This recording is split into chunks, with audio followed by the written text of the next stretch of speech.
national depuis les années 80, qui est parti de la Hollande pour s'implanter ensuite en Angleterre et aujourd'hui dans plus d'une trentaine de pays dans le monde, à travers des réseaux nationaux. Alors il faut savoir qu'il y a une entité internationale qui s'appelle Intervoice, mais qui est en fait une coquille de noix, c'est tout petit, c'est rien en fait, c'est une représentation formelle, mais en réalité c'est des réseaux nationaux qui représentent le mouvement, avec chacun leur personnalité. Et je voulais aussi dire un mot sur le réseau Paranoia qui a démarré en Angleterre et qui est extrêmement dynamique.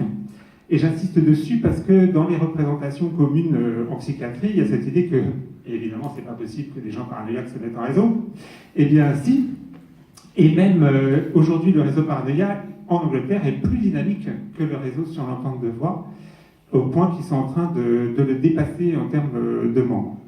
Et que, du coup, d'ailleurs, nous, je ne vais pas rentrer dans les détails, mais en tout cas, nous, au sein du REV, on est très proche du réseau Paranoia, et que nous allons organiser en partenariat avec ce réseau un congrès international au mois de novembre 2020 à Paris, dont je vous parlerai peut-être un petit peu tout à l'heure.